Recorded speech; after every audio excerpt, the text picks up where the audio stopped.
এখন যে অবস্থা এখন চলছে আমাদের দেশে, যে নির্বাচন পদ্ধতি, এটাকে যে আমরা একবারে পাশ কেটে ঘরে শুয়ে থাকবো সেটারও সুযোগ নাই।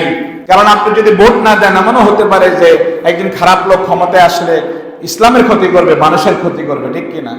এই জন্য এখন যেই সিস্টেম আমাদের সামনে আছে, এখানেও আমাদের কিছু করণীয় আছে। প্রথম করণীয় হচ্ছে, এই যে ভোট আমরা দেই, এই ভোট একটা সাক্ষ্য। কি সাক্ষ্য? আমি যখন কোনো প্রার্থীকে কাউকে ভোট দেই, তখন এটা এই সাক্ষ্যটা আমি তাকে দেই যে আমি তাকে এই কাজের জন্য উপযুক্ত মনে করলাম। কি করলাম? এই কাজের জন্য উপযুক্ত মনে করলাম। তাহলে ভোটের প্রথম কাজ হচ্ছে কি? সাক্ষ্য।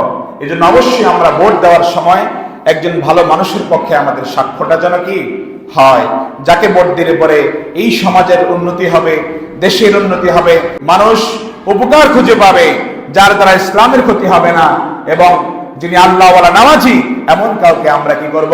নির্বাচিত করব। কারণ এটা একটা সাক্ষ্য। আমি যাকেই ভোট দিই, এটা একটা আমি সাক্ষ্য দিচ্ছি। রব্বুল আলামিন বলেন, ইয়া আইয়ুহাল্লাযীনা আমানু কুনু কাওয়ামিনা লিল্লাহি শুহাদাআ বিল কিসত। হে ঈমানদারগণ, তোমরা আল্লাহর উদ্দেশ্যে ন্যায় সাক্ষ্য দানের ব্যাপারে অবিচল থাকবে। তাহলে যেহেতু এই ভোটটা একটা সাক্ষ্য, আমরা এই জন্য ন্যায়ের পক্ষে কি করব? আমাদের এই সাক্ষ্যটা দিব। রাজি আছেন তো? ইনশাআল্লাহ। 2 নম্বর হলো, এই ভোট একটা সুপারিশ। কি কথা বলেন? সুপারিশ। তার মানে আমি বা আপনি যাকে ভোট দিলাম, আমরা এটা সুপারিশ করলাম যে এই লোকটা এই পদ পাওয়ার কি যোগ্য, ঠিক কি না? এই যে ভোটের মাধ্যমে সুপারিশ করলাম, করার পরে এই লোকটা যদি ভালো কিছু করে, সেটা সওয়াব আমি আমার আমলনামায় পাবো। আর যদি খারাপ কিছু করে, তাহলে এটার গুনাহ আমার আমলনামায় কি হবে? অ্যাড হয়ে যাবে। রব্বুল আলামিন বলেন, মান ইয়াশফা শাফাআতান হাসানা ইয়াকুল লাহু নাসীবুন মিনহা। যে ভালো সুপারিশ করবে, তার একটা অংশ সে পাবে। সুবহানাল্লাহ।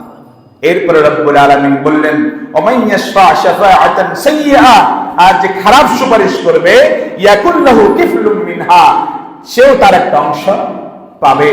এই কোরআনের আয়াত দ্বারা আমরা বুঝতে পারলাম, যদি আমরা ভালোর পক্ষে সুপারিশ করি, ভালো মানুষের পক্ষে সুপারিশ করি, ভালো মানুষকে ভোট দেই, ওই ভালো মানুষ যত ভালো ভালো কাজ করবে, এর সওয়াব আর জাযা আমি আমার আমলনামায় পেতে থাকবো।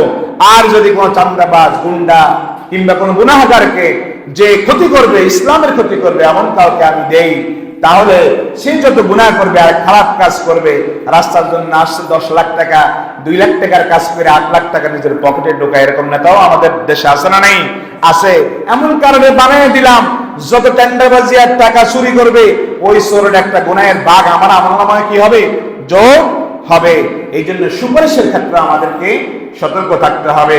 3 নম্বর সর্বশেষ পয়েন্ট, সেটা হচ্ছে এই ভোট একটি গুরুত্বপূর্ণ আমানত। কি একটা গুরুত্বপূর্ণ কি আমানত? রব্বুল আলামিন বলেন, ইন্নাল্লাহা ইয়া'মুরুকুম আন তু'আদ্দুল আমানাতি ইলা আহলিহা। নিশ্চয় আল্লাহ তোমাদের নির্দেশ দিচ্ছেন, তোমরা যেন প্রাপ্য আমানত সমূহ প্রাপকদের নিকট পৌঁছে দাও। সুবহানাল্লাহ। এই আমানতটাকে আমরা এমন একজন মানুষকে দিব, এই আমানত যেন তাকে দিলে পরে এই দেশের উন্নয়ন হয়, কল্যাণ হয়, এবং মানুষ উপকার ভোগ করতে পারে। সুবহানাল্লাহ।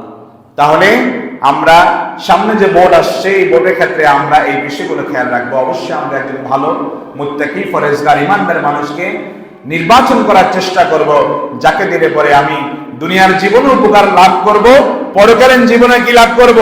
উপকার লাভ করব। যতগুলো কথা বলেছি, আল্লাহ রাব্বুল আলামিন সর্বপ্রথম আমাকে, এরপর আপনাদের সকলকে আমল করার তৌফিক দান করুন।